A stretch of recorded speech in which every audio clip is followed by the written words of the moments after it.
wanted to talk to you about the 360 for Brandon. Brandon. Yeah, Brandon from BC. You know Brandon and Charles.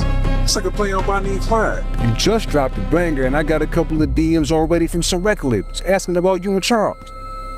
Well, I'm Brandy. I put the B in BC. We just a rap duo that's out here that's in love. On some Bonnie and Clyde type-ish. We just need to stay focused. He's the Romeo to my Juliet. But anywho. It came from your email though. The same one I emailed to book this meeting. True ain't say shit when she dropped the diss track about Michelle. Michelle don't even fucking rap. Ever since I turned down Caliber, I've been getting death threats and all types of shit. I mean, are you sure it's him? You know a little bit more than I thought. I think you just brought your 6'5" Jolly Green Giant ass here to press me. Definitely not. All due respect. I was just replying to the offer. Ain't no fucking offer.